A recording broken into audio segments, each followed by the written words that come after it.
Hello, and welcome. It is your mom of three in Chile, NYC, back at you with another video. Yay. It is approximately 6:25 p.m. Just bringing BB1 home from soccer practice. But I wanted to go ahead and get this video recorded so I can get this up to you. Today is Tuesday, October 10th. It's wonderful to have you. If this is your first time on my channel, welcome. My name is Taneza. I am the mother of three delicious kids living in the heart of New York City. I have a YouTube family, my tribe, and would love for you to join us. Within my tribe are my favorites, my Bible scholars. We have been on a mission this year to read through the Bible. This video is a review of 2 Chronicles, chapters 17 and 18. Let's just jump right into it. Asa's son, you know I love Asa. Asa's son Jehoshaphat succeeded him. I wanted to read for you verses 3, 4, 5, and 6 of chapter 17. The Lord was with Jehoshaphat because in his early years he walked in the ways his father David had followed. He did not consult the Baals. We know Baals are the false gods, lowercase g, but sought the God of his father and followed his commands rather than the practices of Israel. The Lord established the kingdom under his control. All of Judah brought gifts to Jehoshaphat so that he had great wealth and honor. His heart was devoted to the ways of the Lord. Furthermore, he removed the high places and the Asherah poles from Judah, something his father had not been able to do, removing the high places. He sent his officials out to teach the book of the law of the Lord around the towns, verses 11 and 12. Some Philistines brought Jehoshaphat gifts and silver as tribute.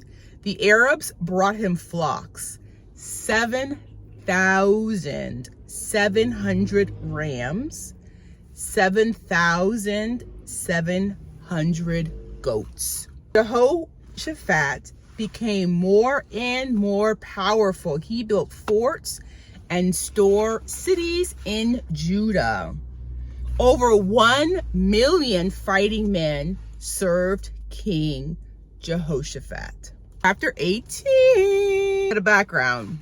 Jehoshaphat, a man of great wealth, was the king of Judah. Ahab, king of Israel. Ahab asked Jehoshaphat to attack Ramoth Gilead with him. Jehoshaphat agreed to join him but verse 4. But Jehoshaphat also said to the king of Israel, first seek the counsel of the Lord.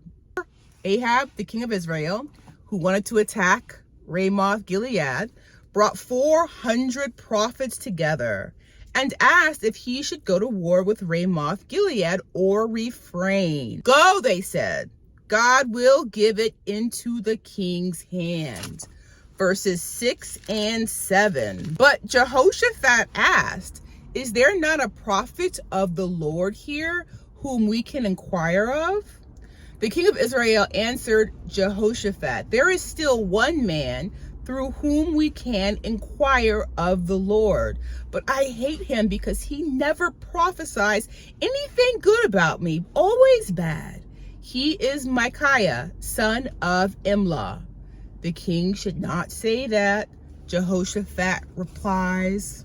The messenger sent to Micaiah told Micaiah to speak favorably, as all the other prophets are predicting success for the king. But Micaiah said, as surely as the Lord lives, I can tell him only what my God says. When Micaiah arrived, the king asked him if he should go to war with Ramoth Gilead. Attack and be victorious, he said. They will be given into your hand. And Bible scholars, I read this a few more times, and I was wondering, like, why was Ahab upset at him saying this? And then in one concordance, I read that this is in fact sarcasm. He's being sarcastic here. Verse 14, when he arrived, the king asked him, Micaiah, shall we go to war against Ramoth Gilead, or shall I refrain? Attack and be victorious, he answered, for they will be given into your hand. He was not being truthful, he was being sarcastic. Verses 16, 18, 19, and 20. Micaiah answered, I saw all Israel scattered on the hills like sheep without a shepherd. The Lord said, these people have no master. Let each one go home in peace. Micaiah continued, therefore hear the word of the Lord. I saw the Lord sitting on his throne with all the host of heaven standing on his right and on his left. The Lord said, who will entice Ahab, king of Israel, into attacking Ramoth Gilead and going to his death there? One suggested this and another that. In verse 20, finally a spirit came forward, stood before the Lord, and said, I will entice him. By what means? The Lord asked. This is a fallen spirit. Sure, that's clear. This is a fallen spirit. King Ahab said that he wanted the truth. He said he wanted it, but he could not handle the truth. In verse 23, Zedekiah, son of Kenana, went up and slapped Micaiah in the face. Which way did the spirit from the Lord go when he went from me to speak to you? He asked. Ahab orders for Micaiah to be sent to Ammon, put in prison, fed only bread and water till he returned safely. Micaiah declared, if you ever return safely to King Ahab, the Lord has not spoken through me.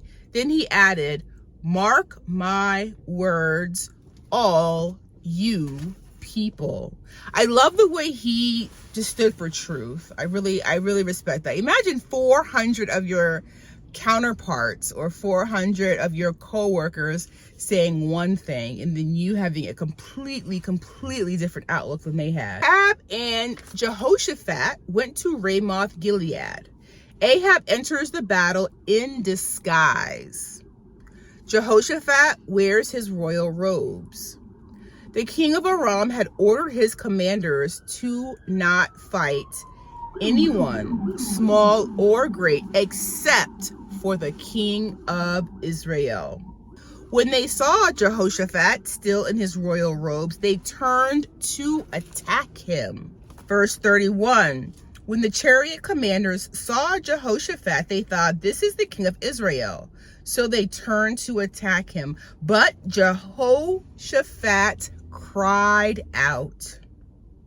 The Lord helped him. God drew them away from him. The Lord, all he had to do was cry out.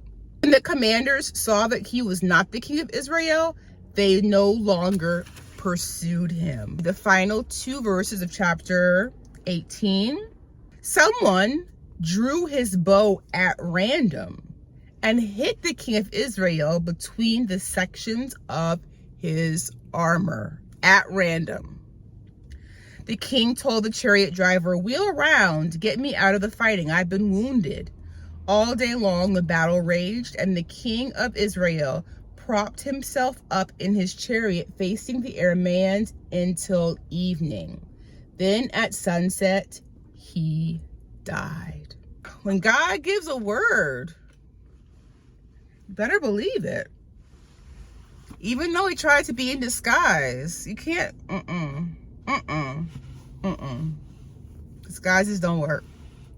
Bible scholars, as always, questions, comments, revelations, drop them down below. Tomorrow's review, we'll be covering 2 Chronicles chapters 19 and 20. Have an amazing rest of your day, Bible scholars. I look forward to seeing you in our next review. Bye for now.